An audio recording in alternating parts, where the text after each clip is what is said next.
आचार्य कल्प पंडित टोडरमल जी द्वारा रचित मोक्ष मार्ग प्रकाशक ग्रंथ अधिकार 9वां। मोक्ष मार्ग का स्वरूप सभी आत्मा का हित मोक्ष ही है। मोक्ष पुरुषार्थ से ही प्राप्त होता है। यह हमारी चर्चा चल रही है। मोक्ष अर्थात पूर्ण सुखरूप दशा, जीव की पूर्ण सुखरूप दशा का नाम मोक्ष है। तो इसकी सुखरूप दशा तब उत्पन्न होगी जब इसे दुखरूप भाव उत्पन्न नहीं होगी। दुखरूप भाव कौन से है, इसकी पहचान होनी चाहिए। अब आप शास्त्र से पढ़ो या मुझसे सुनो या किसी और से भी सुनो कि इच्छा दुखरूप होती है, तो इससे हमारा काम नहीं होगा। हमारे को ही अपने अंदर अपने भावों का एनालिसिस करना होगा और चेक करना होगा क्या कि कब मैं दुखी होता हूँ। और एक बार तुम्हारे को ट्रेस हो गया कि इच्छा मुझे दुख देती है, समझ लीजिए, तब फिर समझ लेना इसको बोलते हैं स्वानुभव प्रत्यक्ष। हमने खुद अनुभव करके प्रत्यक्ष देख लिया है कि इच्छा दुख देती है। समझ रहे कि नहीं? तो सुनने से और पढ़ने से नहीं समझ में आएगा, आपको खुद उसका अनुभव करना ही पड़ेगा कि दुख होता है तो किससे होता है, कब होता है, समझे कि नहीं? इसका सूक्ष्म निरीक्षण करना, यही भावों की पहचान होती है। ठीक है, तो दुखरूप भाव की पहचान होना यह भी सम्यक दर्शन का लक्षण है, क्योंकि दुखरूप भावों को आश्रित तो कहा है। समझे? देखो, हमने कहा था कि आचार्य उमा स्वामी बोल रहे हैं मोक्ष मार्ग क्या है कि आपका सम्यक दर्शन, सम्यक ज्ञान और सम्यक चारित्र हो। बराबर, वो भी ले लें, डस्टर और पेन। सम्यक दर्शन, सम्यक ज्ञान और सम्यक चारित्र, ये होना ही क्या है, मोक्ष मार्ग है। बराबर है। तो सम्यक दर्शन का लक्षण उन्होंने कहा कि जब तत्वार्थों का श्रद्धान होगा तब सम्यक दर्शन होगा। तत्वार्थ में दो मुख्य तत्व जो होता है, जीव और अजीव। जो जीता जागता है वो जीव है, और देहादि सब संयोग वो सब अजीव है हमारे। फिर जीव अजीव समझने के बाद हमें, जब हम जीव अजीव समझते हैं तब हमें सिद्ध होता है कि जो जीव है उसे सुख चाहिए, वही दुखी है। बराबर है। शरीर न सुखी होता न वो दुखी है अभी। बराबर है, ये समझ में आता है थोड़ा सा। जैसे हम आगे बढ़ेंगे तो समझ में आएगा। और फिर जीव दुखी है तो वो दुखी कैसे है, मुझे उसके अपने, जब मैं जीव हुए विचार करता हूँ तब मुझे समझ में आता है कि मेरे अंदर इच्छा, जीव के अंदर जब इच्छा उत्पन्न होती है तब दुख रूप होता हूँ। तो इन भावों की पहचान होना, अर्थात अपने भावों में से अगर हम दुख रूप भावों को पहचान पाए तो समझ लेना हमारे को आश्रय तत्व का क्या हुआ, श्रद्धान हुआ। और जब दुख रूप भाव को पहचान पाए तभी तो आप सुखरूप भाव को पहचान पाओगे कि जब मुझे इच्छा नहीं रहेगी तब मैं सुखी होऊंगा। यही संवर निजरा और मोक्ष का श्रद्धान है। लॉजिक समझ रहे आप? इच्छा के कंसेप्ट से ही 5 तत्व समझ में आ जाते। समझ गए कि इच्छा ना मतलब इच्छा क्या है, बताओ क्या इच्छा। हम वो इच्छा शब्द से भी कोई लेना नहीं, मुझे दुख देने वाला भाव कौन सा, मतलब 7 तत्वों से डायरेक्ट हमारे भावों से कनेक्ट, मुझे दुख देने वाले भाव का नाम ही इच्छा है। अब देखो, समझ में आ गया आपको? ध्यान से लेना। ये समझने पर हमारे को आगे कल जो चैप्टर पढ़े थे वहाँ तक आना है हमारे को। बहुत इंपॉर्टेंट बात है। देखो, थोड़ा सा मेरे को लिखना भी है ना, लिख कर बताए, थोड़ा सा करेंगे, ट्राई करते हैं अपन। देखो,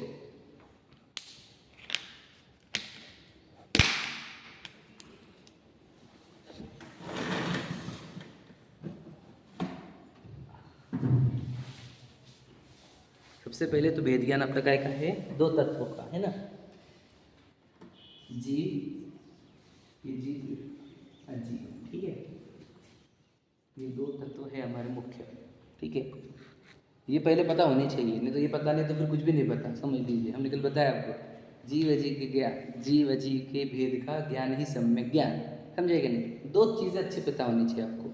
जब तो पता चल जाएगा शरीर अजीव है, मैं जीव चेतन हूँ। ठीक है, अब जीव के अंदर हम देख रहे हैं कि मुझे दुख को दूर करना है, क्योंकि मुझे दुख एक्सेप्ट नहीं होता। ये अपने स्टार्ट में पढ़े ये अधिकार में कि ये जीव सब कुछ एक्सेप्ट कर सकता है लेकिन दुख एक्सेप्ट नहीं कर सकता। उसको दुख से एलर्जी है। किसको? जीव को। तुम उसको करोड़ों रुपए दो और दुख दो तो बोलता करोड़ रुपए नहीं चाहिए मुझे, समझे कि नहीं? वो दुख मत दो भैया हमारे को, समझे कि नहीं? वो क्लियर बोलता है, मतलब मैंने क्या बताया आपको, वो शरीर भी छोड़ने को तैयार है दुख दूर करने के लिए, इतना उसको दुख सहन नहीं होता। तो दुख रूप उसको अवस्था बिल्कुल पसंद नहीं है, उसको चाहिए सुख रूप अवस्था। तो दुख का कारण क्या है हमने बताया ना, इच्छा, यथार्थ, ठीक है? इच्छा ही है जो दुख रूप होती है, समझे कि नहीं? और कुछ भी दुख रूप नहीं दुनिया में। तो इच्छा ये कब पकड़ेगा वो जीव? जब खुद को जीव समझेगा ना, फिर समझेगा मुझे दुख हो रहा कब है, अपने अंदर देखेगा, अपने अंदर चेक करना पड़ेगा। याद रखना ये सब इंटरनल काम है, नक्शे में और डिसेक्शन के काम, भावों का डिसेक्शन करो। तो अंदर जो वो भावों का निरीक्षण करता है तो उसको दिखता है कि जब मुझे इच्छा टारगेट करती है तब मैं दुखी होता हूँ, समझ में आया? तो ये समझ में आना ये भी सम्यक दर्शन का ही लक्षण है। याद रखना सम्यक दृष्टि जीव को ही इच्छा दुख रूप भाषित होती है। याद रखना मेरी बात, कठिन बात बोल रहा हूँ मैं आपको, और कठिन क्यों बोल रहा हूँ समझाऊंगा आपको। सम्यक दृष्टि ही पकड़ सकता है कि इच्छा दुख रूप है। मिथ्या दृष्टि क्या करता है बताओ? मिथ्या दृष्टि को इच्छा सुखरूप लगती है। याद रखना कठिन बात है थोड़ी सी, मैं बता दूंगा आपको। इच्छा को विकल्प कह सकते हैं। हाँ, इच्छा से ही है सब, वो बाकी जितने विकल्प। अब उसको इसका इलाबोरेशन, इच्छा के दो प्रकार बताया है मैंने, बोलो। हाँ बराबर, राग और द्वेष, ठीक है? अब बोलोगे कि राग द्वेष में इच्छा कहाँ से आई? देख लीजिए, देखो किसी का बुरा करने की, सताने की, हटाने की, दूर करने की, ये सब इच्छाएं जो होती है वो द्वेष में आती है, समझे कि नहीं? जैसे दरिद्रता, रोग, है ना, कोई सताने वाला संयोग, परिवार का व्यक्ति जो सता रहा है, कॉम्पिटिटर है ना, हमारे पीछे कोई हमारा दुश्मन हो, तो वो सबसे हमारे को द्वेष होता है, उनका बुरा करने की इच्छा होती कि नहीं होती? वो तो कॉम्पिटिटर मालूम पड़ा कि अपना पूरा बिजनेस खा ले रहा है वो, तो इच्छा क्या होती है हमारी? होती कि नहीं होती? तो ये तो द्वेष रूप इच्छा है कि नहीं हमारे अंदर? है ही, ठीक है? अब राग के दो प्रकार की इच्छा बताओ, राग की दो प्रकार की इच्छा कौन बोलेगा? हाँ very good, very good, very good. वही प्रशस्त और अप्रशस्त, ठीक है? यही चाहिए समझो वर्ड, अभी आप एक्सपेक्टेड यही वर्ड था। और यही दो प्रकार की इच्छा होती है। देखो प्रशस्त और अप्रशस्त में क्या पकड़ना है? अप्रशस्त इच्छा बताओ कौन सी? हाँ याद रखना, पांच इंद्रिय के विषय संबंधी, संयोग संबंधी, समझ रहे क्या? जो इच्छाएं है वे सब अप्रशस्त राग होने से इच्छा की कैटेगरी में जा रहे हो ना क्या अपन? ये एनालिसिस पूरा इच्छाओं का ही है। तो जो मुझे खाने की, देखने की, स्मेल की, टेस्ट की, टच की जो भी इच्छा हो रही है, फिर परिग्रह की, है ना, तो पत्नी बच्चों की संबंधित इच्छा जितनी भी हो रही है, तो मुझे बंगला चाहिए, मुझे गाड़ी चाहिए, मुझे प्रसिद्धि चाहिए, पद चाहिए, आदि आदि, ये सब अप्रशस्त राग होने से ये सब, ये भी पाप का बंधन करता है, ये भी पाप का बंधन करता है, समझ रहे आप? तो ये सब क्योंकि देखो इससे भी हम बंध जाते हैं उस कॉम्पिटिटर से, उस दुश्मन से। अप्रशस्त में पत्नी बच्चों से बंध जाते हैं, ये सब बंधन के प्रकार है, बताया चुका हूँ मैं, है ना? तो ये द्वेष हो गई अप्रशस्त, समझ? अब राग में, प्रशस्त में इच्छा किसकी होती है बता?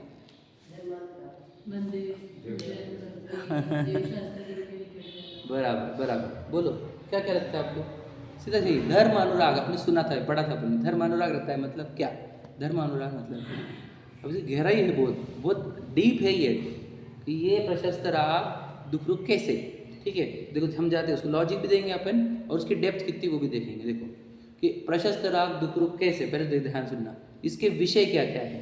तो इसका विषय सबसे पहले है, तो बोलो, देव शास्त्र गुरु, जिनेंद्र भगवान के प्रति अनुराग होना, यानी जिनेंद्र भगवान के व्यक्तिगत नहीं, उनके गुणों का अनुराग, समझ रहे? तो गुरु भी गुणों का अनुराग, और शास्त्र क्यों? क्योंकि उससे हमारे को ज्ञान की प्राप्ति होती है, निमित्त बनते हैं वे। तो देव शास्त्र गुरु संबंधी राग होना, तो देव का राग होना मतलब भगवान जी को देखने की इच्छा होना, भगवान जी के गुणों को गाने की इच्छा होना, भगवान जी के आयतनों की सेवा करने की इच्छा होना, देव भगवान जी के आयतनों को प्रसिद्ध प्रचलित करने की इच्छा होना, समझ रहे? फिर गुरु संबंधित, गुरु के गुणों को, गुरु को निहारने की इच्छा होना, गुरु के संगति में रहने की इच्छा होना, गुरु के उपदेश सुनने की इच्छा होना, गुरु के प्रभावना करने की इच्छा होना, ये सब इच्छा हो गई प्रशस्त राग में, समझ में? फिर धर्म, गुरु शास्त्र भी, शास्त्र पढ़ने की इच्छा होना, शास्त्र लिखने की इच्छा होना, शास्त्र पढ़ाने की इच्छा होना, शास्त्र की प्रचार प्रसार करने की इच्छा होना, ये सब इच्छाएं प्रशस्त में आती है। समझ में आ गया? और ये जो मैंने प्रचार प्रसार कहा देवशास्त्र गुरु का, इसमें अगर मेरा नाम हो ये वाला रहा तो अप्रशस्त में आता है, याद रखना। तो ये भी हम कंफ्यूज हो जाते हैं, हम प्रशस्त का नाम लेते हैं और अप्रशस्त हो जाते हैं। तो ये समझ में आ गया? अब यहाँ तक नहीं है पिटारा इसका, अब आगे भी है। तो देखो देवशास्त्र गुरु मुख्यता से लिया हमने, और अनुराग कहा है वहाँ पे मेरे को प्रशस्त रहा। अब देखो देव कैसे किसका अनुराग है हमारे को? देव से मतलब वीतरागी भगवान का। वनराज भी वीतरागी मुख्यता से, और जिनवानी भी वीतरागता की पोषक। तो बोलो एक्चुअल में राग किसका है? हाँ ये बोलो, वीतरागता का राग। ये बहुत इंपॉर्टेंट वर्ड है, समझे कि नहीं? वीतरागता धर्म होने से, धर्म अनुराग, समझ रहे कि नहीं? वीतरागता का राग होना ये ही प्रशस्त राग है। समझ में आया? अब वीतरागता का अर्थ क्या बताओ? वीतरागता का अर्थ क्या? वो तो सिंपल है, अरे अपने चैप्टर में बोलो। वीतरागता का अर्थ क्या? इच्छा रहित। समझे क्या नहीं? वीतरागता का अर्थ क्या होता है? इच्छा रहित होना, बराबर है ना? तो हम वीतरागी के अनुयायी, वीतरागी के रागी है, अनुरागी, तो क्या हम उनके अनुरागी है जिनकी इच्छा नाश हुई है, बराबर है? समझ रहे? लॉजिक समझ रहे आप? तो वीतरागता का राग ही प्रशस्त राग है। तो फिर उसी जीव को ऐसे राग यानी ऐसी इच्छा उत्पन्न होती, बोलो कौन सी इच्छा उत्पन्न होती है? हाँ वेरी गुड, वीतरागी होने की इच्छा। समझे लॉजिक? कौन सी इच्छा बोलो? इच्छा रहित होने की इच्छा। हाँ, इच्छाओं के नाश की इच्छा, वेरी गुड। इच्छा रहित होने की, इच्छा के नाश करने की इच्छा होना। तो इच्छा से रहित होना और इच्छा के नाश होने की इच्छा को कौन सी इच्छा बोलते हैं? मोक्ष की इच्छा। मोक्ष की इच्छा क्या बोल रहे थे? प्रशस्त इच्छा। वो तो हो ही गया, प्रशस्त में अपन एलाबोरेट करते जा रहे हैं ना प्रशस्त को ही। तो अब मैं आपको मोक्ष की इच्छा तक पहुंचाया है। मोक्ष की इच्छा क्या होती है? कि मुझे पूर्ण राग का नाश करना है, पूर्ण इच्छाओं का नाश करना है ना? ऐसी जो राग जिसके अंदर उत्पन्न होते हैं, मतलब इच्छा कौन सी हमारी बची अभी? इच्छा के नाश की इच्छा। तो इच्छा के नाश को हम कौन सा वर्ड यूज कर रहे हैं? मोक्ष की इच्छा। समझ गए? क्लियर हुआ? मोक्ष की इच्छा अर्थात इच्छा के नाश की इच्छा। तो इच्छा क्या चल रही है हमारी? कि इच्छा का नाश हो। लॉजिक समझ रहे? ये पूरा सम्यक दृष्टि के एंगल से बोल रहा हूँ। खुद को जानने की इच्छा, ये भी प्रशस्त रहेंगे। हाँ, स्वयं को जानने के प्रति जो प्रयत्न करेंगे वो भी प्रशस्त में आता है, बिल्कुल। और अच्छा ही है, सबसे अच्छा तो दुनिया में सबसे अच्छा काम ही वो है। उससे अच्छी कोई इच्छा ही क्या बोले हम, ठीक है? तो शुरुआत में वही होती है पहली इच्छा, बाद में फिर मोक्ष वाली इच्छा आती है। स्वयं को पहचानने की इच्छा तो हम इच्छा भी नहीं बोलते, हम उसको जिज्ञासा ही बोलते हैं, ठीक है? देखो, तो ये बाद में मोक्ष की इच्छा रह जाना, तो ये मोक्ष की इच्छा 10वें गुण स्थान तक रहती है। ये बात याद रखो, बताया ना पुण्य, 10वें गुण स्थान तक रहती है, बोला कि मोक्ष की इच्छा। अभी जब वो इच्छा खत्म होती है तो 12वां गुण स्थान आता है। ये समझ रहे आप? लोग ये क्लियर हुआ? अब समझ लीजिए, अब मिथ्या दृष्टि जी का केस बताइए। अब इसमें मिथ्या दृष्टि का केस क्या है? ये सम्यक दृष्टि का केस पढ़ा हमने, मिथ्या दृष्टि की केस बताओ। हाँ 10वें गुण स्थान में मुनिराज के बुद्धिपूर्वक अंदर पड़ी। हाँ, इच्छा ही है ना, सांप्राय अबुद्धिपूर्वक इच्छा कौन सी है वहाँ पर बताओ? मतलब वहाँ पर अगर राग है, देखो क्या बोला, अबुद्धिपूर्वक राग। राग मतलब क्या? इच्छा। तो कौन सी इच्छा है? हमने पूछा भी था ये प्रश्न बहुत बार, एक दो जनों को पूछा था, अन्ना जी आते तब उनको पूछा था, तो कौन सा राग रह गया वहाँ पर? तो बोलते मोक्ष संबंधी।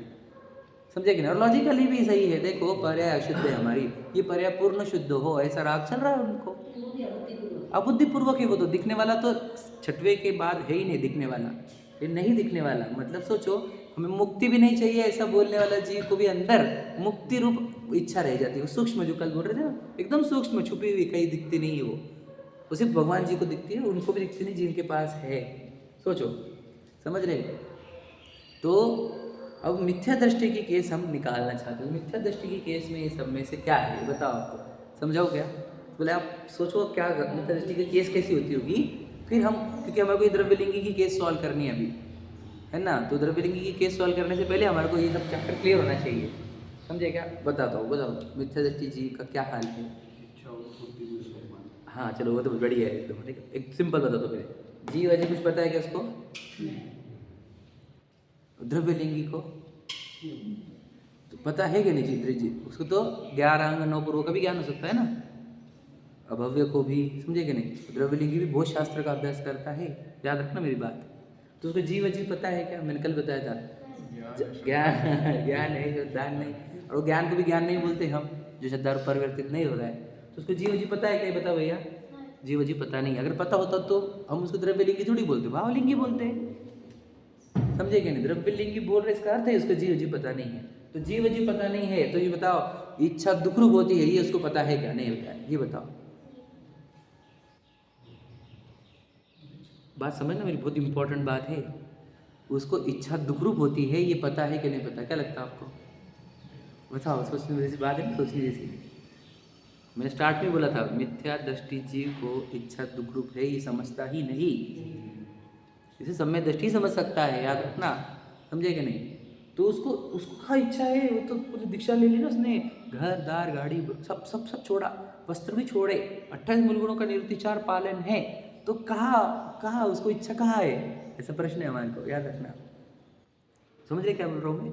कैसे समझ में आ रही है आपको? याद रखना, उसको इच्छा दुख रूप नहीं दिखती। क्यों? इच्छा में जो राग होता है और वो जो प्रशस्त राग होता है, वो उसको धर्म मानता है, समझे कि लॉजिक?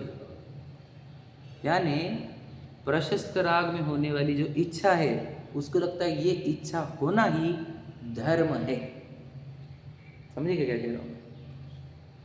आप, मैंने आपको एक भक्ति डाली जो ग्रुप में, देखो वापस सुन लेना, मैं आज एक बार फिर से डालूंगा। जो इच्छा का दमन न हो तो चारित्र से शिव पंथ नहीं है, सुना है कि नहीं? बहुत सुंदर है भक्ति, पुरानी और एकदम गजब की, समझे कि नहीं? जो इच्छा का दमन न हो तो चारित्र से शिव पंथ नहीं है। पूरा उन्होंने लिखा कि अगर तू भोजन नहीं करने से मोक्ष मानता है तो बेकारी गरीब लोग नहीं खा रहे, समझे कि? नग्न रहने से तो पूरे प्राणी नग्न है, समझे कि नहीं? मतलब एक ही काम करना तो तुझे, कौन सा? ये इच्छा से रहित होना था, समझे कि नहीं? बोले रोके न चाह निज शक्ति खोए, यही लिखा ना निर्जरा तत्व संबंधी भूल में, रोके न चाह की बात है ना, निर्जरा तत्व संबंधी। तो वो जो द्रव्यलिंगी, उसको जीव अजीव पता न होने से, मैं जीव हुई पता न होने से, मेरा दुख देने वाला भाव कौन सा, ये पहचान नहीं पाया वो, कि प्रशस्त राग भी मुझे दुख देता है, ये वो पकड़ नहीं पाता, क्योंकि प्रशस्त राग का दुख मंद होने से उसमें सुख की भ्रांति इस जीव को अनादि से चल रही है। क्या समझे? मंद राग में सुख की भ्रांति, ये सुख है क्या नहीं है? हाँ, जिनमानी भी कहती है इसको, दुख से कंपेयर करके, तीव्र दुख से कंपेयर करके प्रशस्त राग को सुख रूप कहने की जिनमानी की भी रीति और लोक रीति भी है। आप समझे क्या नहीं? तो जो प्रशस्त राग में होने वाली इच्छा में होने वाला कम दुख है, उसको सुख नाम मानने का भ्रांति उसके अंदर है, इसीलिए उसको मिथ्या दृष्टि कहा, समझे क्या भैया? तो उसको प्रशस्त राग में होने वाले मोक्ष की इच्छा, समझे क्या नहीं? इस इच्छा का उसको, इस इच्छा का होना ही उसे मोक्ष लगता है, ये इस इच्छा का होना ही धर्म लगता है, समझे क्या नहीं? जब उसको मोक्ष की इच्छा होती है तो उसको तपश्चरण की भी इच्छा होती है मोक्ष के लिए, समझे कि नहीं? देखो तपश्चरण है क्या? इच्छा का अभाव करना, लेकिन इसको तपश्चरण की इच्छा होती है। लॉजिक समझना थोड़ा सा सूक्ष्म है, मैंने बताया आपको, अभी लिखा है, जो लिखा है पढ़ के बताऊंगा आपको, ठीक है? तो जब मुझे बताओ कि ये यहाँ पर अगर हमारी द्वेष वाली इच्छा है तो हमारे को कौन सा बंधन होता? पाप का बंधन होता। ये अप्रशस्त इच्छा में पुण्य बंधन, बराबर है? तो उसको कौन सी इच्छा चल रही? प्रशस्त वाली, तो क्या होगा? बंधन होगा। मुक्ति होगी क्या? नहीं होगी। लॉजिक समझ रहे क्या? प्रशस्त राग से बंधन ही होता है, मुक्ति नहीं मिलती। लॉजिक समझ रहे क्या? फिर वो आप बोल रहे ना उसने इतना पुरुषार्थ किया, तो कौन सा पुरुषार्थ किया? बंध का ही पुरुषार्थ किया है, ये वाला पुरुषार्थ किया ना। फिर अन्यथा पुरुषार्थ करने पर मुक्ति चाहे तो कैसे मुक्ति मिलेगी? ये बोले ना, पढ़े ना पुण्य कल, अन्यथा समझ रहे क्या नहीं? तो उसने पुरुषार्थ किया है मोक्ष प्राप्ति का, इच्छा का, और मोक्ष प्राप्ति की इच्छा के लिए तपश्चरण की इच्छा का। समझे कि नहीं? इसीलिए वो उसे मुक्ति नहीं मिलती, पुण्य का बंधन होता है। समझे क्या? अगर आप ये केस समझोगे तो अब कठिन थोड़ा लगेगा आपको क्या, कि मोक्ष की इच्छा कैसे क्या है उसको, समझे कि नहीं? मैं आपको क्या बोला, मोक्ष आखिरी लाइन बोली थी कल, मोक्ष के लिए मोक्ष की इच्छा भी बाधक है, समझे कि नहीं? मोक्ष की इच्छा वाले को मोक्ष मिलता नहीं, समझे कि नहीं? जिसे मोक्ष नहीं चाहिए उसे मोक्ष मिलता है। तो संसारियों को नहीं, वैसा नहीं। जो अपने आप को परिपूर्ण देखकर मोक्ष की वांछा भी छूट जाती है जिसकी, जैसे मोक्ष नाम की पर्याय की भी वांछा नहीं बचे, ऐसे जीव को ही मोक्ष की पर्याय उत्पन्न होती है, समझे कि नहीं? मैं आपको बताऊँ क्या, मुनिराज मुझे बताओ, जो मुनिराज है जो जंगल में दीक्षा लिए, समझे, जितने भी भावलिंगी मुनिराज हैं, वे क्या प्राप्ति के लिए दीक्षा लिए है या जंगलों में क्यों गए, बताओ बताओ भला। भगवान महावीर की केस लो आप, भगवान महावीर जी दीक्षा लेकर गए जंगलों में, काहे के लिए, क्या प्राप्त करना था उनको? सच बताना, एकदम लॉजिकली बताना आंसर, कि वे जंगलों में गए क्यों, बोल।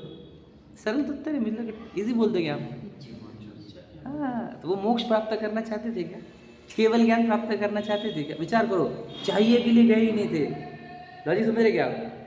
जो चाह है उसके नाश के लिए गए थे, इधर चाह का नाश हुआ, उधर केवल ज्ञान हुआ। आपको पता, चाह नाश होने के बाद कितने देर में केवल ज्ञान होता, बताओ आप, समझे? आप समझना बात को, चाह नाश होने के भैया सेकंड्स में, कुछ सेकंड्स में केवल ज्ञान होता है, क्योंकि 10वें से 12वां होता है और 12वें से 13वां। कितना समय है 10वें से 13वें का डिस्टेंस, तभी कितना होगा अंदाज समय में, है ना? देखो मैं क्या बोल रहा हूँ, इच्छा का नाश और केवल ज्ञान में कुछ सेकंड का भी नहीं बोल रहा हूँ, सेकंड भर का कुछ होगा अप्रॉक्सीमेट। सोचो, मतलब हम प्रयत्न केवल ज्ञान के लिए नहीं करें, हम मोक्ष के लिए प्रयत्न नहीं करें, हम बस इच्छा का नाश करें। मैंने आपको बताया ना, हूँ स्वतंत्र निश्चल निष्काम, उसमें क्या लिखा है कि किंतु आशवश खोया ज्ञान बना विकारी निकट। तो आशवश मतलब क्या, आश मतलब इच्छा के वश, तो इसलिए ज्ञान काहे से खोता है, इच्छाओं से। आप समझ रहे, नहीं समझ पाते इस बात को? हम डे बाय डे जिनके साथ रह रहे हैं, जिनके साथ जो देख रहे हैं, जिन, है ना, उनसे हमारी इच्छा का स्तर बढ़ते बढ़ते जा रहा है, विचार करो। तो ऐसे लोगों से बात करना नहीं, इनको देखना नहीं, इनके बारे में सुनना नहीं। इसलिए मुनराज जंगल में, तो बोलते अब जंगल में जाएंगे तो प्राणी आपका शरीर खा लेंगे ना, क्यों जाते? तो दादा बोलते थे ना, तो प्राणी तो शरीर खाते, बोले ये मोही लोग तो दिमाग खा लेंगे, बोले हम। तो जंगल में रहते नहीं, जंगल में रहते, समझे क्या नहीं? तो क्यों गए थे जंगल में? वहाँ पे जंगलों के प्राणी को देखकर इच्छा नहीं होती, मोहियों को देख के इच्छा होती। पता है क्या, मोही जनों के संग में सुख शांति है, कहा, क्योंकि सब इच्छा से ग्रासित, इन देख देख के मुझे भी इच्छा होती है, तो इन लोगों से तो जितना कटता है कटो। इसलिए रहे संग किसका, साधर्मियों का या सत्संग मुनिराजों का, बाकी किसी का संग नहीं चाहिए हमारे को। मोही लोग, इच्छा से ग्रासित बीमार लोग, है ना, ये लोग तो मेरे अंदर और बीमारी पैदा करेंगे, मुझे ऐसे लोगों के साथ नहीं रहना। ऐसी भावना बांधने वाला व्यक्ति ही इस इच्छाओं से पार हो सकता है, समझे क्या? ये तो इच्छा वाले तो तड़पा के छोड़ेंगे तुम्हारे को। ये बात समझो लॉजिकली, मतलब जब आपको इच्छा दुख रूप दिखेंगे तो आपको इन मोही जनों का संग भी दुख रूप दिखेगा। अगर देखो मिथ्या दृष्टि छोड़ नहीं पाता है मोही जनों का संग, सम्यक दृष्टि छोड़ पाता है, कारण क्या है बताओ? यही लॉजिक क्लियर नहीं ना उसको, समझे कि नहीं समझे? लॉजिक समझना, आप मिथ्या दृष्टि क्यों छोड़ नहीं पा रहे? हम क्यों छोड़ नहीं पा रहे? हमको भी इच्छा दुख रूप दिखी नहीं है, समझे कि नहीं? हमको भी तो हमारे को दुख क्या दिखता है, गरीबी, दरिद्रता, निंदा, रोग, ये दुख रूप दिखता है। सोचो बताओ, इन चारों में कॉमन दुख रूप भाव इच्छा। गरीबी में गरीबी दूर करने की इच्छा, निंदा में निंदा दूर करने की इच्छा, रोग में रोग दूर करने की इच्छा। समझे, इच्छा दुख रूप है, हमारे कोई भी चीज़ दुख रूप नहीं, इतना क्लैरिटी नहीं हुआ हमारे अंदर, समझे क्या नहीं? बताओ, रोग है और इच्छा नहीं है रोग दूर करने के, तो दुखी होंगे क्या हम? लेकिन ज्ञानी जीव तो इच्छा करते हुए दिखाई देते हैं। हाँ बराबर, समझ लो। अब ज्ञानी जीव की इच्छा की बात आ जाते हैं हम, कि ज्ञानी जीव को भी इच्छा होती है। तो ज्ञानी जीव की इच्छा याद रखना ऐसी रहती है जिसका समय बहुत कम होता है, और इंटेंसिटी भी कम। देखो ड्यूरेशन एंड इंटेंसिटी बहुत कम होती है और उनके विषय प्रशस्त ही होते हैं। समझ गए, ध्यान से लेना। वे उस मैंने आपको बताया था, देखो निर्जरा के दिन दोपहर के सेशन में, अभी हम जस्ट हुआ था दोपहर के सेशन में, बहुत इंपॉर्टेंट बात याद है क्या आपको? हाँ, ठीक है, चलो वो भी बताया था, लेकिन और एक बात बताता हूँ आपको कि इच्छा ज्ञानी जन है, पूर्व कर्म, अब उसके याद होगा आपको, कर्म प्रकृतियों में उसके पास प्रशस्त और अप्रशस्त पाप कर्म और पुण्य कर्म भी थे। फिर जैसे वो सम्यक दृष्टि हुआ, पवित्र हुआ, तो उसके पूरे पाप कर्म पुण्य कर्म में कन्वर्ट हो गए, ये बताया ना आपको। अब पुण्य कर्म के फल में उसको मिलेगा क्या? भोग सामग्री। अब वो भोग सामग्री जो मिली है, आपने प्रश्न भी उठाया था कि वो उसको इच्छा से भोगता है कि बिना इच्छा के भोगता है, ये प्रश्न है। ये प्रश्न था ना उस दिन, मैं बोला इच्छा से भोगता है, थोड़े इच्छा से भोगता है और वैराग्य कैसे क्या, ये प्रश्न था कि इच्छा से भी भोगता है और तुम वैराग्य बोलते हो। याद रखना, उसको उस समय इच्छा हो जाती है, लेकिन वो इस इच्छा को दुख रूप मानता है और इसके नाश होने की भावना भाता है, इसलिए उसकी एक दिन इच्छा नाश होती है और मिथ्या दृष्टि वही इच्छा को सुखरूप मानता है, उसके नाश होने की भावना नहीं मानता, इसलिए उसकी इच्छा बढ़ती जाती है और वो संसार में रुलता है। लॉजिक समझा क्या? देखो समझ लीजिए, पुराने कर्मों ने फल दिए, भोग के प्रसंग बने, भोग सामग्री सामने खड़ी है, समझे कि नहीं?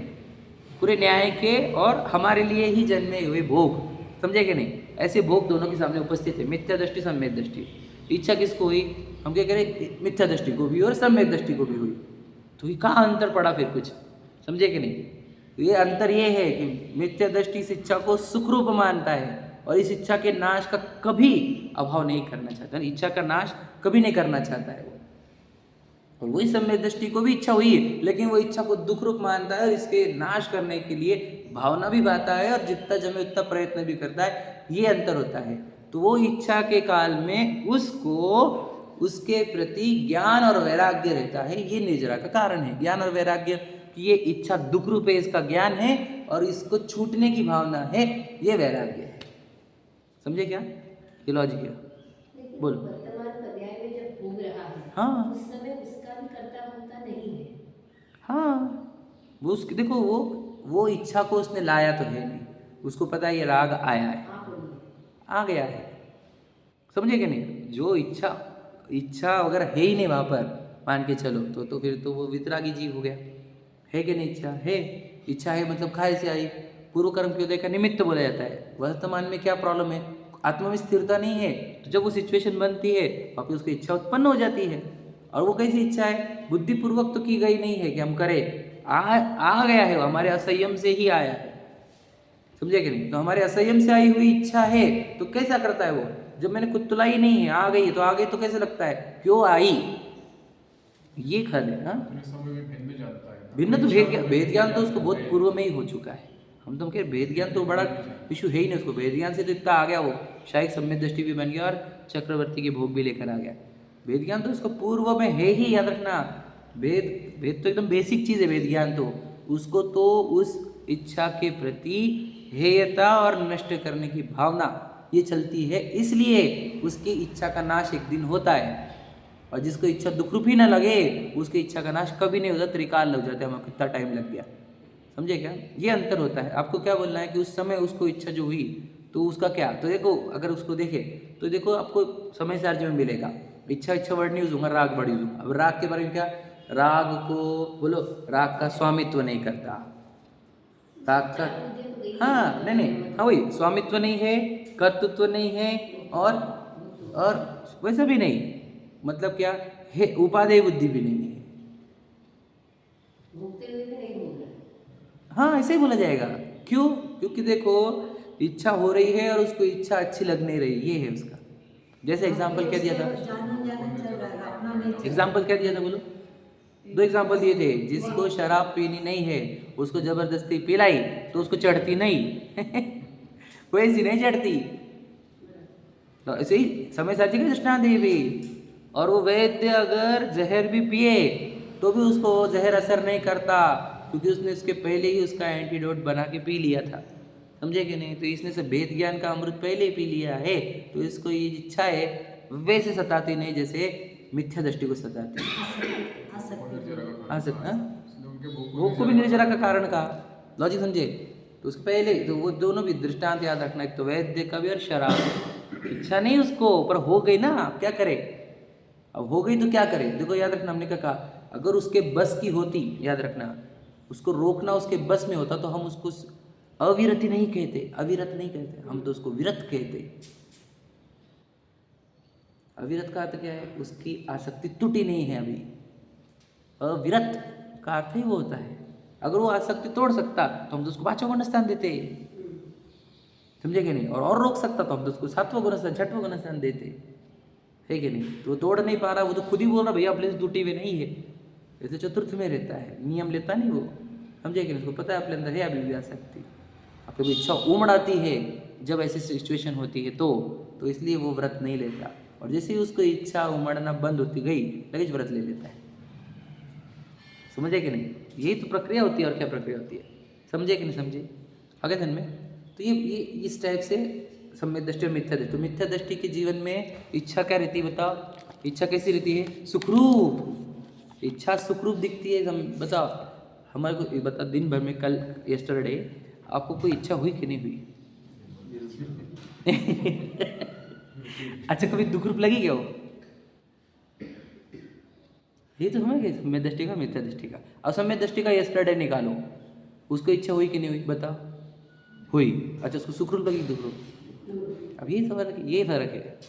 तो सम्यक दृष्टि का फ्यूचर क्या है, इच्छा का अभाव, और मिथ्या दृष्टि का इच्छा का प्रभाव, समझे क्या नहीं, प्रभाव बढ़ते जाएगा उसका। तो यही तो अंतर होता है सम्यक दृष्टि और मिथ्या दृष्टि के जीवन में। बाहर से तो आपको दिख रहा इसको भी इच्छा, इसको भी इच्छा, ये देखोगे ना तुम तो। और केवल ज्ञानी जो रहते हैं और जो ज्ञानी रहते हैं उनको पता है कि ये इच्छा का अभाव में लग गया है, आज इसको इच्छा उत्पन्न हो रही तो भी ये इच्छा के अभाव में है। और ये समझे क्या नहीं, मैं आपको बताऊँ, डायरेक्शन चेंज हो गया उसका, याद रखना, दिशा परिवर्तन हो जाना। कौन सा दिशा परिवर्तन किया हमने, सोचो एग्जाम्पल, मुझे पता चल रहा था कि देखो पूना इधर है, बराबर, जालना इधर है। अब समझ लीजिए मैं जा रहा हूँ, पूना जा रहा है लेकिन मैं जालना की साइड जा रहा हूँ, ठीक है। तो जालना साइड जाते जाते मुझे मालूम पड़ गया, अरे तो जालना साइड है तो पूना है ही नहीं, समझे कि नहीं। तो क्या किया मैंने, गाड़ी रोकी, समझ लीजिए, गाड़ी रोकी और टर्न भी कर ली, मान के चलो। तो अभी मैं पूना से विरुद्ध दिशा में हूँ कि नहीं हूँ, आप समझे क्या, बस। तो अभी तो कितना दूर में, औरंगाबाद से दूर, पहले तो दूर होने पर भी आज दिशा उसने सही कर ली ना, तो दो पहुंच नहीं वाला है वो। तो देखो दोनों मिथ्या दृष्टि भी और सम्यक दृष्टि दोनों जानना कि वो बीच में कौन सा गाँव है, बदनापुर, दोनों बदनापुर पे है। कौन, सम्यक दृष्टि भी और मिथ्या दृष्टि भी। बताओ पूना कौन पहुंचेगा, समझेगा क्या, क्या दोनों तो उल्टी दिशा में गए ना, तो दोनों को इच्छा है, दोनों बदनापुर है, समझेगा, लॉजिक समझना आप। लेकिन वही सम्यक दृष्टि है, वो पक्का के पक्का पूना पहुंचेगा क्योंकि उसने टर्न कर ली गाड़ी अपनी, आप समझे लॉजिक, सिर्फ दिशा परिवर्तन हुआ है, मतलब डायरेक्शन चेंज किया है। और वो मिथ्या दृष्टि का डायरेक्शन चेंज नहीं हुआ। आज दोनों उतनी दूर है औरंगाबाद से, समझ लीजिए, दोनों इच्छा में ग्रासित थे, लेकिन उसका डायरेक्शन, उसका इच्छा के अभाव का डायरेक्शन हो गया है और इसकी इच्छा का अभाव का डायरेक्शन हुआ नहीं है, इसलिए ये संसार भ्रमित है और ये मुक्त होने ही वाला है। इसको आचार्य कुंद बोलते, ये मुक्त हो गया। क्यों बोल रहे तुम, अभी तो बदनापुरी से पूना पहुंच गया, बोले पहुंच गया, क्यों, अरे भाई पहुंचने वाला है ना, तो क्या पहुंच ही गया बोल दो, नहीं पहुंचने लगा, डायरेक्शन जब चेंजेज हो गया उसका तो किधर पहुंचने लगा, पूना पहुंचने लगा। तो ऐसा है, समझ में आ गया, तो अब समझ में आया। इच्छा के स्तर पर दोनों दिखेंगे सेम, लेकिन कहाँ फर्क है बताओ। देखो अगर आप देखेंगे, ध्यान सुनना, बहुत इंपॉर्टेंट क्वेश्चन आ गया तो बता दो। सम्यक दृष्टि और मिथ्या दृष्टि की इच्छा, मान लीजिए कोई आइटम, फूड आइटम, उसको भोगने के संबंधित दोनों को देख रहे हैं हम कि दोनों वैसे ही खा रहे हैं, सेम टू सेम। और मैं आपको बताऊँ, इच्छा को अगर आप मेजरमेंट करो, समझ लीजिए, तो सेम डिग्री आ रही है, डिग्री मतलब इंटेंसिटी भी, समझ लीजिए। थोड़ा सा मैं एक काल्पनिक एग्जांपल दे रहा हूँ, इंटेंसिटी भी सेम आई, तो फिर हम कैसे पहचानेंगे सम्यक दृष्टि मिथ्या दृष्टि, बताओ। फिर किस आधार पर है सम्यक दृष्टि और मिथ्या दृष्टि, जब दोनों को इच्छा सेम है, दोनों भी भोग ही रहे हैं, तो फिर कहाँ अंतर है बताओ? तो इसी को बोलते हैं अभिप्राय का अंतर। ये अभिप्राय का अंतर है इसके। हाँ, वही सूक्ष्म रहता है ना, उसमें बताना चाहता हूँ मैं, टारगेट भी आपको करने दो। इसके अभिप्राय में इस इच्छा का अभाव करने का है और इसके अभिप्राय में इसका इच्छा का अभाव करने का नहीं है। इसी से सम्यक दृष्टि और मिथ्या दृष्टि। तो सम्यक दृष्टि मिथ्या दृष्टि में फर्क क्या रहता है? बाहर से तो आपको दिखेगा नहीं क्योंकि दोनों भोगते हुए दिखेंगे, लेकिन केवल ज्ञानी और सम्यक ज्ञानी जानेंगे कि इसके अंदर अभिप्राय बन गया है खत्म करने का और इसके अंदर अभिप्राय नहीं बना है अभी खत्म करने का। लॉजिक समझा? ये है ज्ञानी, सम्यक ज्ञानी और केवल ज्ञानी अभिप्राय को देखकर बोलते हैं और हम बाहर की क्रिया देखकर बोलते हैं। समझे क्या? तो बाहर से देखोगे तो तुम्हारा बिल्कुल वो भरत जी भी वो वैसे दिखेंगे, क्या है ये अजीब क्या? एक बार अगर डायरेक्शन चेंज हो गया सही जगह पे तो फिर से भटकने का कोई स्कोप नहीं। भटक सकते हैं ना तुमने भटकता कब एक व्यक्ति? नहीं नहीं नहीं नहीं नहीं, वैसे नहीं बोल रहा हूँ मैं। याद रखे आप, सम्यक से वापस मिथ्या दृष्टि होता है कि नहीं? अर्धपुत्र एक बार सम्यक ऐसे पूर्ण डायरेक्ट ले जाएगा क्या कि एक आधे को देखेंगे उसने हाय किया तो ये भी उसके पीछे चल जाएगा गाड़ी लेके, है ना? फिर बाद आ गया अब कहाँ चल के वापस पलटेगा, तो किसी दूसरों के हाय बाय को देखने का नहीं, अपनी गाड़ी पकड़ने की, अपने चलने का। फिर अरे बाप रे, आपको लाइन लगी रहेंगी, अरे चलना, तू किधर जा रहा उल्टा? पागल है क्या तू? सब जन इधर जा रहे हैं, तू कहाँ जा रहा उल्टा? पागल है तू एक नंबर का। तेरी उम्र देख, तेरा ये देख, क्या कर रहा है तू? ये सब दुनिया किधर जा रही है, तू किधर जा रहा? क्या तेरे पास पैसा डिग्री है तेरे पास, तू क्या कर रहा है फालतू काम? समझेगा नहीं?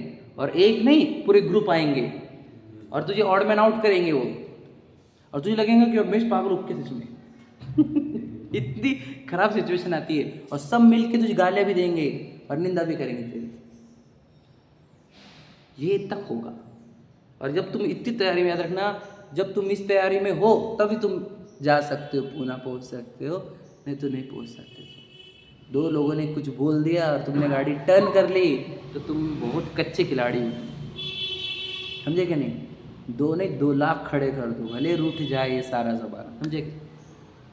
अपनी गाड़ी सही दिशा में, अपन सही जगह जा रहे, दुनिया आके खड़े हो जाए सामने, हमने पलटेंगे हमारी गाड़ी सही दिशा में। कौन सी दिशा में जा रहे हैं हम? इच्छा के अभाव में। हमारा ट्रैक एकदम परफेक्ट है, इच्छा का अभाव होते जा रहा है। तो हुआ क्या नहीं हुआ कि लाखों करोड़ों खत्म हो गई, बची 200-400, वो भी खत्म हो जाएगी। डायरेक्शन हमारी सही है, इच्छा के अभाव के तरफ चल रहे हैं हम। तो दुनिया कुछ भी बोले कि गाड़ी चाहिए अपने को, बंगला चाहिए, ये हो गया, हमारे को कभी एक भी जन पसंद नहीं आता, क्योंकि पता है हमारे को ये सब इच्छा बढ़ा रहे हैं हमारी। हमारे को एक की भी बातें सुनने की नहीं है। कोई कुछ भी बोला, अरे अपनी पत्नी अपने बच्चे, अरे ये तो जिम्मेदारी है ना, ये ना वो ना, भैया हमारे को कुछ सुनना है तुम्हारा। समझे कि नहीं? हमको पता है हम इच्छा के अभाव के लिए निकले हैं अनंत काल से, और हमने ट्रैक पकड़ लिया है हमारा इच्छा के अभाव का। अब हम ये ट्रैक कभी नहीं छोड़ेंगे, दुनिया आ जाए हमारे सामने। समझे कि नहीं? कोई भी आ जाए। तो ऐसे डिस्ट्रैक्शन तो आपको बहुत सारे मिलेंगे, लेकिन एकला चालो रे, रविंद्रनाथ टैगोर जी का है ना कविता, एकला चालो। समझे कि नहीं? एकला चलना पड़ता है रास्ते पे, है ना? भीड़ का रास्ता नहीं है, भीड़ का रास्ता वो है जालना। समझे? तो पूरी दुनिया पागल है क्या? पूरी दुनिया पागल है ये की थी जिनवानी की, सब मोही मिथ्या दृष्टि जीव है। दुनिया को होशियार समझोगे ना, खुद को पागल समझोगे तो तुम पागल हो। दुनिया पागल है, अपने को होशियार बनाओ। समझे ना? तो अपनी डायरेक्शन पलट भी दी तुमने अगर, तो भी हम बोलेंगे बदनापुर भी रहा तू, तो भी हम बोलेंगे जा पूना पहुँचेगा भैया ये। समझे कि नहीं? और कोई समझ लीजिए पूना की साइड निकला और टर्न कर ली गाड़ी, कहाँ से? नगर से। तो कहाँ जाने वाला है वो? पूना के कितना नज़दीक है कि नहीं? पूना के एकदम नज़दीक है कि नहीं? फिर कहाँ जाएगा अभी? पूना जाएगा कि नहीं? तो ये भाव द्रव्यलिंगी है। समझे कि नहीं? उसकी डायरेक्शन उल्टी है, जानना वाली। कौन सी वाली डायरेक्शन है द्रव्यलिंगी की? इच्छा वाली। तो नज़दीक भी दिखेगा पूना के आपको, लेकिन वो जाने वाला तो जानना भी। समझे क्या कह रहे हो? इच्छा नहीं होना, इच्छा को दबाना, इसमें अंतर क्या? इच्छा दुख रूप है, ये पता नहीं होने पर भी इच्छा नाश करने का प्रयत्न करना, ये इच्छा को दबाना है। पता है? लॉजिक समझा? इच्छा दुख रूप है, ये नहीं समझने पर भी इच्छा के नाश करने का प्रयत्न करना, यह इच्छा को दबाना है। ये और सही है कि गलत गलत पूरी तरीके से। इसलिए पहले हमें को सम्यक दर्शन सम्यक ज्ञान का उपदेश दिया है, फिर सम्यक चारित्र का उपदेश दिया। चारित्र क्या है? इच्छा के नाश करने की विधि है। तो वो कब करने की? पहले इच्छा को दुख रूप जानो और पहचानो, मानो, तब तुम इच्छा के नाश करने का प्रयत्न करोगे। समझे कि नहीं? यदि इच्छा को दुख रूप जाना और माना नहीं तो तुम इच्छा के दबाओगे तो इच्छा भड़क भड़क कर वापस आएगी। तो बता सम्यक दर्शन सम्यक ज्ञान है क्या? बता सादी भाषा में आपके चैप्टर में। इच्छा दुख रूप है, ये जानना और ये मानना, ये सम्यक दर्शन और सम्यक ज्ञान है। और सम्यक चारित्र क्या है? इच्छा के नाश करने की प्रयत्न करना। हो गया। ये तो सरल भाषा में इच्छा के चैप्टर से तीनों चीजें समझा सकता हूँ मैं, सम्यक दर्शन सम्यक ज्ञान सम्यक चारित्र। समझे कि नहीं? तो बताओ फिर वो इच्छा दबाने वाला क्या कर रहा है? सम्यक चारित्र के कदम उठा रहा है। पहले वो जो अणुव्रत है, प्रतिमा है, महाव्रत है, उसको ले लेकर क्या कर रहा है? इच्छा का दबाने का प्रयत्न कर रहा है। और इच्छा दुख रूप दिखी क्या? इच्छा किंचित भी दुख रूप नहीं दिखी। यदि कोई प्रशस्त राग में दुख सुख रूप की अनुभूति है उसको, मतलब ये प्रयत्न नहीं करना चाहिए। आपको इच्छा हो गई है तो हाँ आपको देखना है कि इच्छा कितनी दुख रूप है। इच्छा दुख रूप दिखनी। दबाते हैं इसको। हाँ तो दबा, देखो क्यों दबाते हो? जीव अजीव क्लियर नहीं ना? तो स्टार्टिंग में तो वही करना पड़ेगा। कौन बोला आपको? ऐसा किसने बोला? अरे अरे फिर तो याद रखना, ये तो वही हो गया। कौन सा शॉर्टकट? 11वें से गिरोगे फिर क्या फायदा है वो 11 में जाने का? जिनवानी में कथन आया है ना, तो ऐसे सब बोलो। करने वाला पहले हिंदुस्तान में अजीब सीधे 7वें में भी पहुंच सकता है। हाँ नहीं, सातवें में जाने वाला सम्यक दृष्टि रहता है। हाँ पहले से क्या है ना, सम्यक तो हो जाएगा, लेकिन उसे भूमिका अनुसार कर लिया है, पहले भी भेद दिया। सातवें में जाएंगे काहे से? बताओ काहे से जाएगा? तो चलता होगा ही उसको। ऐसा नहीं है, आप समझे ना। बस सातवें में इच्छा दबाने से नहीं गया है वो। नहीं, पहले उसने उसको ज्ञान सम्यक दर्शन सम्यक ज्ञान नहीं था, तो जब उसे पूरा ले लिया। तब वो कौन सा गुणस्थान था उसका? पहले ही था ना। तो इच्छा क्या थी? इच्छा सुख रूपी लग रही थी। हाँ दबी भी थी ना।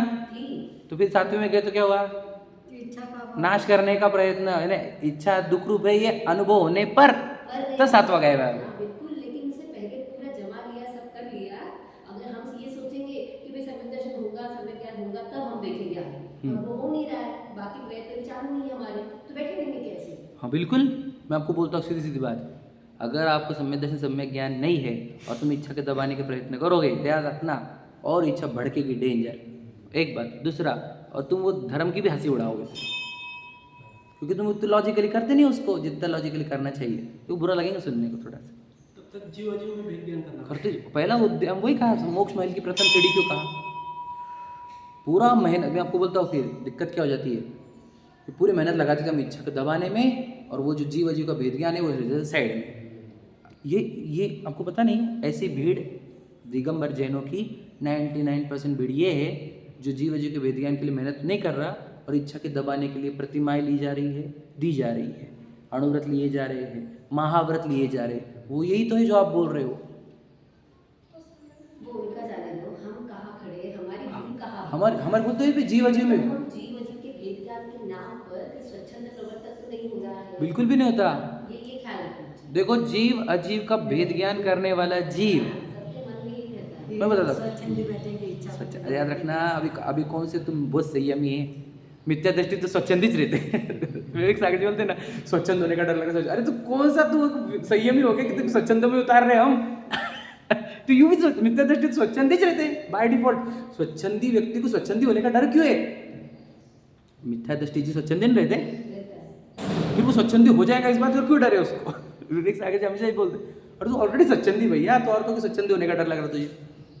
तो आज जो चलता है इच्छा के अनुसार ही चलता है ना। तो कहा तू जिनवानी के अनुसार चल रहा है, तो स्वच्छंदी तो तू है ही, तो डर मत स्वच्छंदी होने का, भेद ज्ञान करने का पुरुषार्थ करो। मैं तो एकदम क्लियर कट बोलता हूँ। मैं बहुत पहले भी बोला था, मतलब स्टार्ट के फेज में मेरे, और आज भी बोलता हूँ, अगर तुमने चारित्र का प्रयत्न पहले प्रारंभ कर दिया तो याद रखना तुमने भाव हार गए, क्योंकि तुम्हारा पूरा मेहनत लग जाएगी चारित्र पालने में, और तुम्हारे को भेद ज्ञान रह जाएंगे साइड में।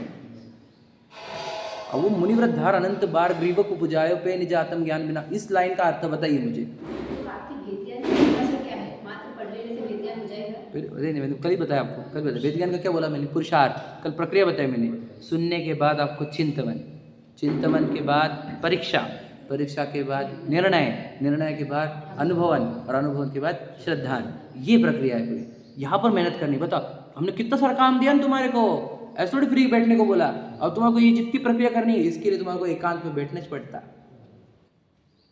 और ये है पुरुषार्थ जो दुनिया नहीं कर रही है। और ये करने का था, तुम लगे काय में हो, ये व्रत लो और वो पालन करो, ये पालन करो, ये मत खाओ, वो मत खाओ, और ये वाला काम जो एक्चुअल पुरुषार्थ है वो वाले काम कहाँ रह गए? ये द्रव्यलिंगी बनते कहाँ से इतने? हम इतने अनंत भाव में मुनि दीक्षा लेकर क्या करें? यही काम कर लिया हमने इच्छा के अभाव वाला पुरुषार्थ चालू कर दिया।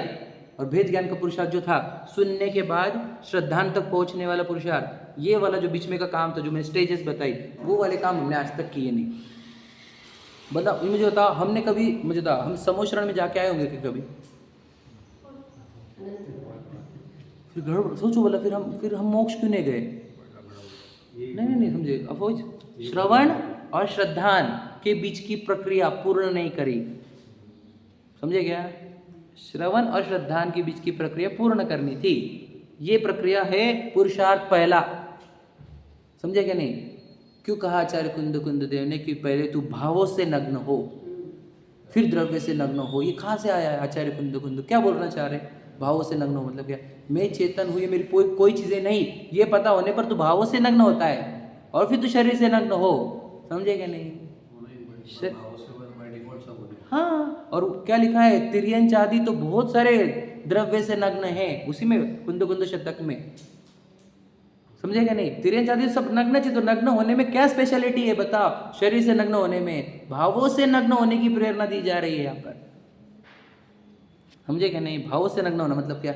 एक भी चीज़ मेरी नहीं और ये भाव भी मेरे नहीं। जब ये अनुभव होता है तो ये छोड़ना कौन सी बड़ी बात है? ऐसे एकदम ऐसा मैंने ना, चुटकी का भी काम नहीं है वो छोड़ना, जब अंदर से छूट जाता है तो। और अंदर से ही छोड़ना है हमारे को, तकलीफ अंदर है ना हमारे को, अंदर छोड़ना, तो अंदर छोड़ने की प्रक्रिया बता रही है, समझे क्या नहीं? क्या कुछ भी इच्छा ही दुख रूप है, तो इच्छा के यार ये सामग्री जितनी है ये इच्छा के कारण है, इसलिए मैं इनको छोड़ता हूँ।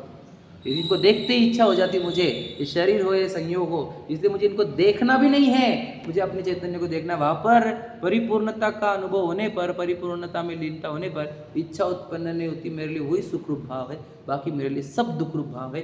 ये अनुभव हो जाने पर, ये विश्वास हो जाने पर हमारे भाव अपने अंदर ही अंदर जाते हैं, बाहर से कटते जाते हैं।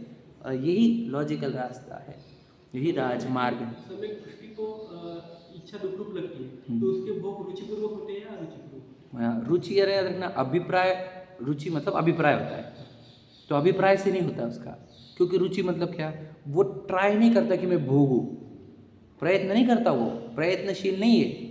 भोग सामग्री आती है और भोग की इच्छा तत्काल उत्पन्न हो जाती है उसको, समझे कि नहीं?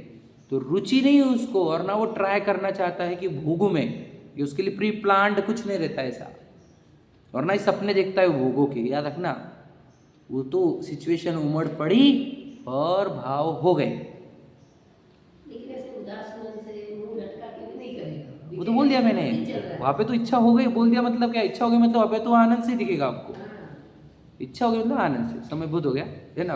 पर आप ऐसा नहीं रहेगा कि आप बोलोगे कि उसको इच्छा है ही नहीं वहाँ पर, ये भी भ्रांति कर लेते हैं हम कि इच्छा है ही नहीं। कैसे क्या नहीं है? फिर तो वो गुणस्थान चौथा क्यों बोले हम उसको?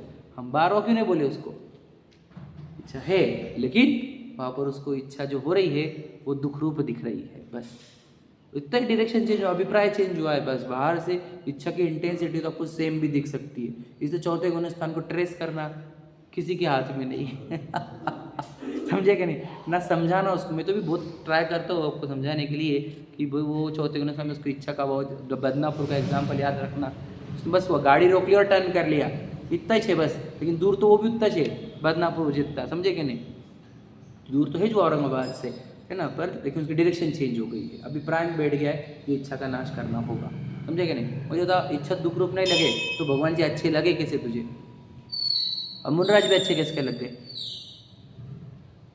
समझे क्या लॉजिक क्या बोल रहा हूँ मैं? इच्छा दुख रूप लगे बिना आपको भगवान जी और मुनराज भी अच्छे नहीं लगते, और नमोकार मंत्र भी झूठा है, समझे क्या नहीं? सीधी बात है, इच्छा दुख रूप लगे तो लगेंगे, इच्छा के अभाव वाले भगवान जी और वो मुनिराज कितने आनंदित थे, हमारे लिए तो वही पूज्य है। तो यहाँ पे राजा हो, महाराजा हो, चक्रवर्ती हो, इंद्र हो, हमारे को सब दुख रूप दिखते हैं, इच्छा वाले सब, समझे क्या नहीं? और फिर हमारे अंदर से कभी भावना नहीं होती, कभी मैं इंद्र बन जाओ, कि चक्रवर्ती बन जाओ, कि कभी ये बन जाओ, कभी नहीं, एक ही भावना है बस, अगर है तो मुक्ति की, वीतरागी होने का राग, बस और कुछ नहीं। समझ में आ गया? चलो समय बहुत हो गया, आगे बढ़ना ही नहीं हुआ। जय